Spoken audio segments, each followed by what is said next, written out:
काही चुका झाल्या असतील माणसाच्या जीवनात अनेक अशा चुका होतात.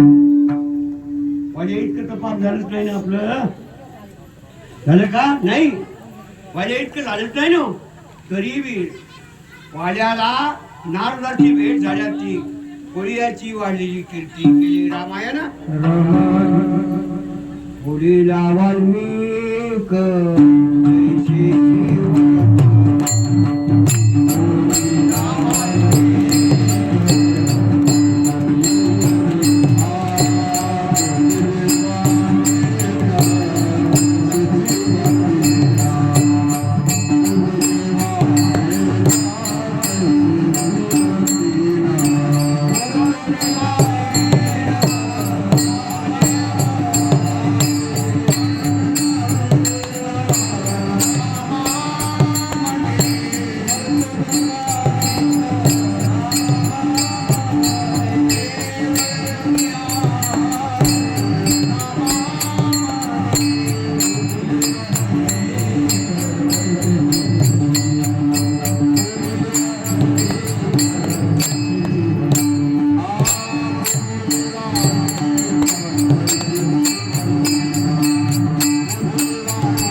तुलसीदास रामायण आणि वाल्मिकी रामायण या तिन्हीचा जोड करून सांगितलं. तिन्हीचा जोड करून मी तुम्हाला रामायण सांगितलेलं आहे. भावार्थ रामायणामध्ये एक गोष्ट आहे, इंद्रजित मेला आणि इंद्रजित मेल्यानंतर इंद्रजित कोण आहे? शेषाचा जावई. शेष कोण? लक्ष्मण. स्वतःच्या हातानं लाडकी मुलगी एकुलती एक सुलोचना शेषाची मुलगी आणि ती विधवा झाली. अत्यंत लक्ष्मणाला दुःख वाटलं आणि दुःख वाटल्यानंतर रामानं लक्ष्मणाला सांगितलं की लक्ष्मणा चिंता करू नको, मी तुझ्या जावायला उठवतो. तुझा जावाई का माझा जावाई का उठवतो.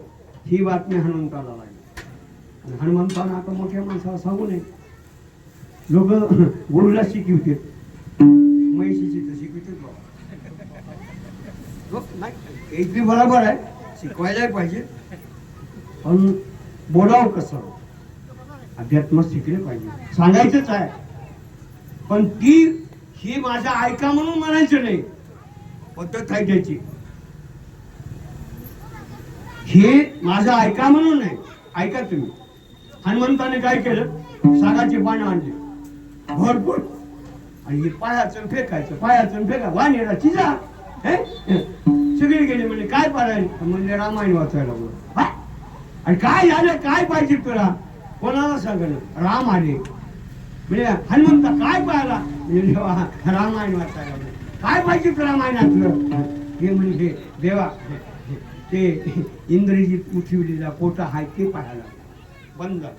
बोलीला वाल्मिक, कारण वाल्मिकांनी तिथं लिहिलेलं नव्हतं. बोलीला वाल्मिक तैसेची वर्तन करून गावी म्हणे नाम. म्हणून अशा प्रकारे रामायण मर्यादा सुंदर अशा अयोध्येमध्ये सभा भरली, ज्याचा त्याचा सत्कार चालला आणि नळ नीर जांबवंत सगळे आणि सगळी बसलेली आहेत. आणि बसल्यावर सीता हनुमंताचं नावच नाही आणि चांगल्या माणसाचं नाव घ्यायचं काम नसतं. चांगल्या माणसाचं नाव घ्यायचं गरजच नाही. आई म्हणते का की माझं लेकरावर माझं प्रेम आहे, मग म्हणायचं गरज आहे का? नाही हो, मग लेकरावर नाही प्रेम आहे सांगायची काय कर तू? आई होत ना, आईला सांगायचे काम करते का की माझ्या लेकरावर माझं लेक प्रेम आहे.